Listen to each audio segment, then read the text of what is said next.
Good morning, Card Munis. RJ back with another video. So let's get to it. Today's random Mike Schmidt item of the day.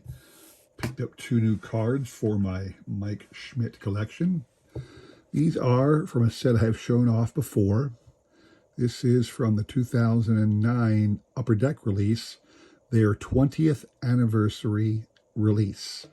And what this was is a set of 2,500 cards. The cards are 500 different images of players of all sport. And for whatever reason, that's how they did it. 1 to 5 is one picture, but each picture had a different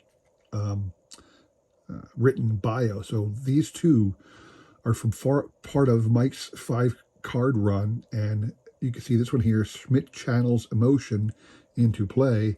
This one, Phillies legend, hangs them up after 18 seasons. And on the back, the text is different. Now, these are numbered 61 and 62. I had 63 before. There are 2 more I am missing. I am still missing 64 and 65. They go in order of 5. And I am finding it very difficult to find them now. There's a little bit more to the story. Mike actually has 3 images in this set. The one I have had for quite a while that is very easy to find for some reason are these 5. They are numbered 1321 through 1325. They are easily obtained on the eBay or whatever. The 5 images are the same. Again, the text is a little different on each back, but these are easily had. These, again, the 60s, 61 through 65, I have a terrible time trying to find any for sale. Obviously, I'm still missing 2. Worse than that, there's a 3rd image of Mike Schmidt in this set. This image right here with him holding his Hall of Fame pack. This right here next to him is Richie Ashburn, who went in that year with him. It is numbered 765, so I still need cards 761 through 764. And I don't know if I'll ever find them. I can't find them on the Bay ever. They don't exist anywhere on any of the sales sites that I've seen. I imagine somebody out there has them, but I haven't been able to track them down. But that's a number of cards of Mike Schmidt that I need for my PC, but I'm having just a terrible time finding. But I was able to pick up 2 more of this image, so at least I'm making some progress with that, All right. Today's random baseball item of the day. I have some items of the day to show you because picked up something I think was really cool for my collection of baseball stuff. Have shown this off before. This is a card set from Cornflakes. Came out these 10 cards of all-time greats. Came out early 90s, and obviously were released in your Cornflakes packages or whatever. They were individually wrapped, 1 per box, and you could get this little holding case for it. And I was able to pick this up off the Bay a couple years ago. Now, there have been other sets that Kellogg's released, even after the ones we all think about back in the 70s and 80s, because, again, this was released towards the 90s. There was another set released a few years later. I'm going to show off the cards real quick. Here they are. Kellogg's Cornflakes again. Sports Flicks did it. And not Kellogg's on its own. If you remember the early ones, Kellogg's did it on its own, really. These are from 1991, and these were all great Hall of Famers. Gaylord Perry, Hank Aaron, Willie Mays, Ernie Banks. There's 15 of them.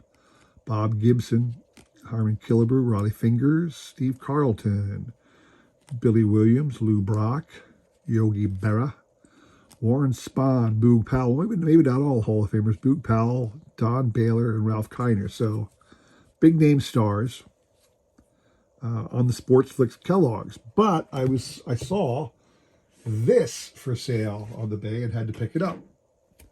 another one of these holders for it, another little one of these things. Now, I did not put the cards in there. For whatever reason, whoever put this together did a bad job. I cannot get these cards into this display case. I can't do it. I don't know how, and I'm not going to butcher it to get them in. So instead I have this.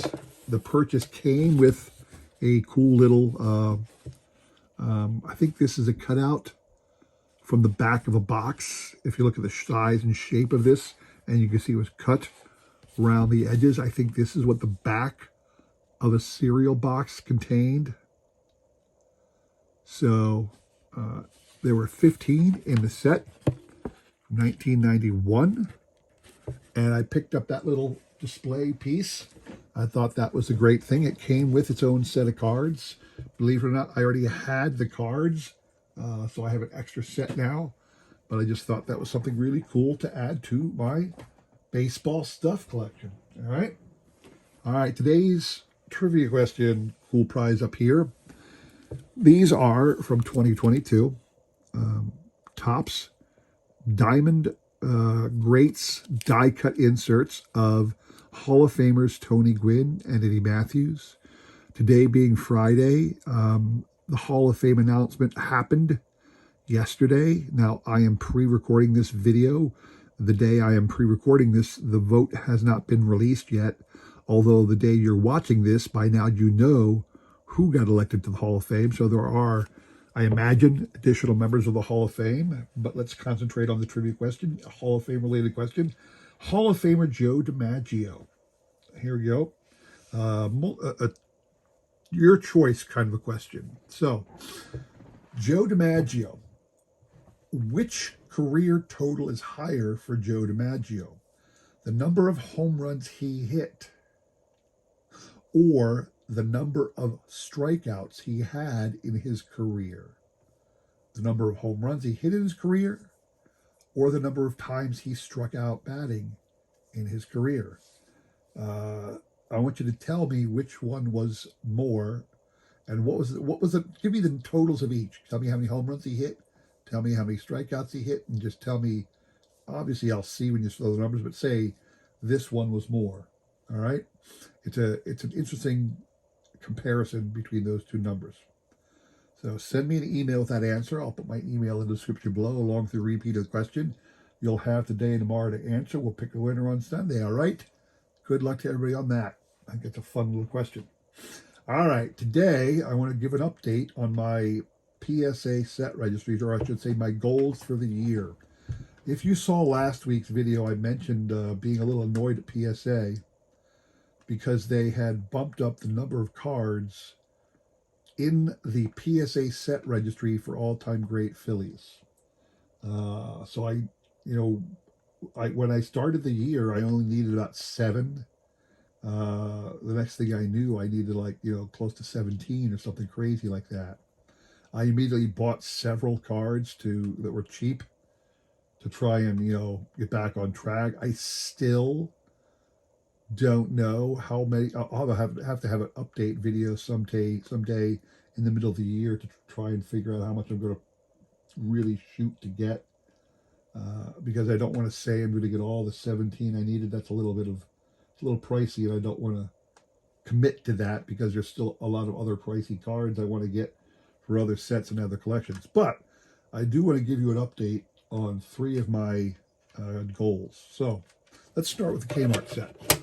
Here is, of course, I've shown this off many times, one of my most prized collection cards. It is a PSA 10 Mickey Mantle. Not many people can say they have a PSA 10 Mickey Mantle in their collection.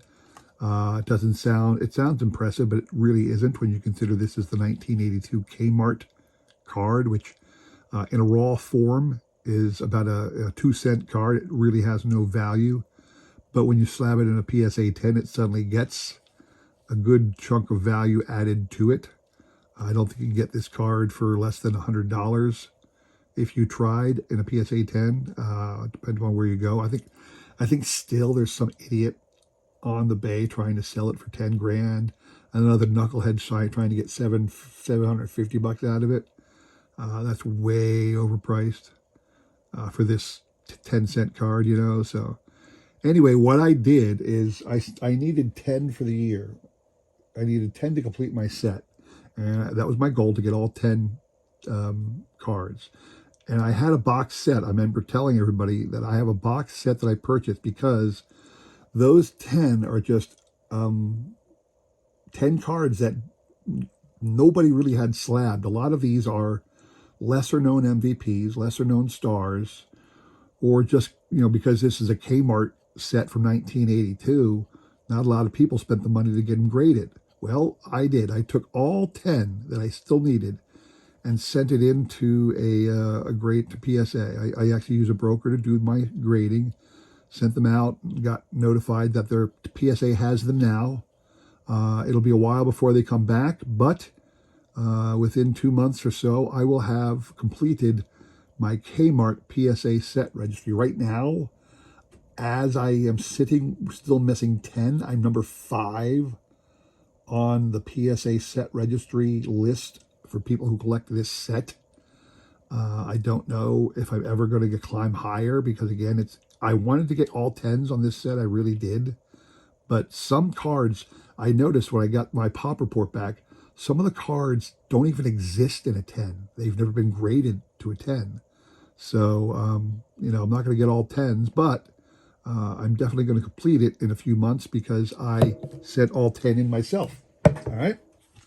Another set I'm working on, not a PSA set registry by any means, but certainly a set I'm trying to complete that is one of my goals, is the 1909 E95 Philadelphia Caramel set, to which I have just added Harry Krause of the Philadelphia Athletics, or Philadelphia Athletics at the time, the Philadelphia A's of the American League. This is your list. This is what every card has, this same back, just a list of who is in the set.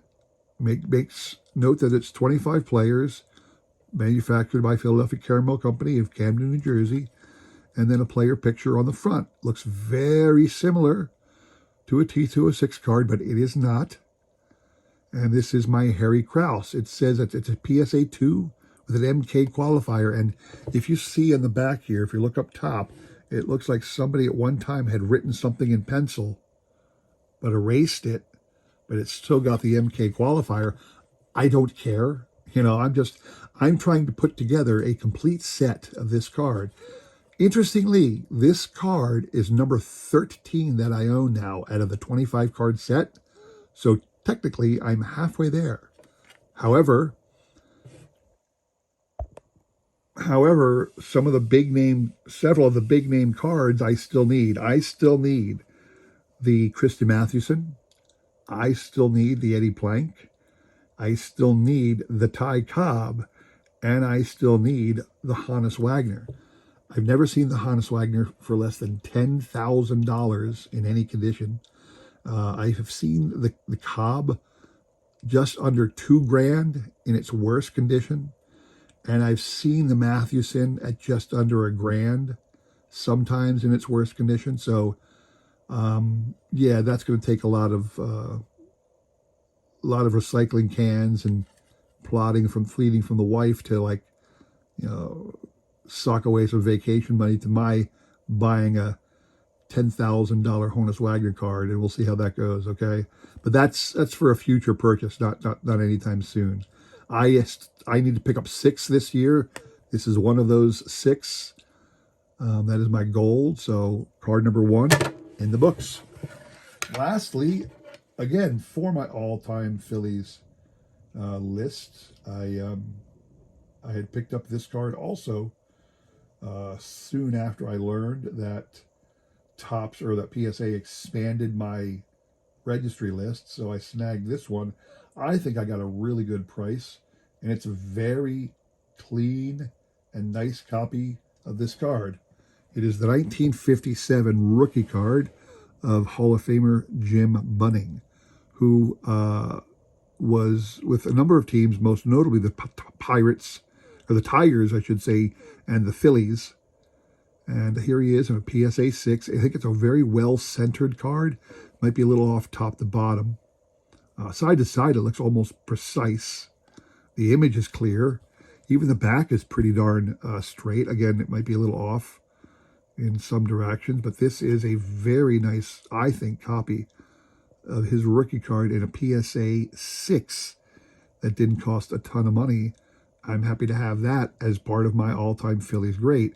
So with the run I did, with the amount of buying I did recently to try and pick up some of the low-hanging fruit from those new players, I'm actually down, and I picked up obviously the Pete Rose rookie and now the Jim Bunning rookie. I still got some big lifts. I still got to get the Richie Ashburn, which is like $1,000 card in any grade, I've learned, because it's in the high number 1949 Bowman set. And then I still need to get the Dick Allen, which seems to be a lot of money, and the Steve Carlton. Those are the big ones. Plus, now I have to get a Sherry McGee T206, not the air card, the regular one, but even that's like a $500 card in poor condition because of the allure of the error card. So suddenly I got a lot of cards that are going to cost me tons of money. But I still got a couple that aren't going to cost me nothing. I got to get a Mike Lieberthal 1991 tops. I got to get a 1969, I think, Ron Reed rookie card. So there's a couple of other low-hanging fruit cards for me to get, but some big names I want to pick up too. So I'm down to, with all the work I've done really quick in the new year, I'm down to leading 11 cards this to finish the whole thing. I don't think I'm going to push to get all of that this year. Again, PSA chose to add 9 new cards to the registry. My budget, I don't think, will allow me to buy 16 cards in 1 year for one registry. So I'll probably have to space that out a bit. But that is my update on my goals, only because I had so much drop in my lap at one time, I figured I'd show it off. So that's what I have for you today. Hope you enjoyed that video. If you did, please consider liking, subscribing, commenting, and all that jazz. I really do appreciate everybody taking their time out of their busy day to spend a little bit watching my content, such as it is. And, I hope you enjoy the trivia and the prizes, because I enjoy sharing my collection with everybody. That's one of the things I've been doing since I started this, is the trivia and the prizes, because I like giving things away. So anyway, I hope to see you all again on Sunday for the recap. Hope the Hall of Fame class was pretty good. We'll talk again soon. Take care.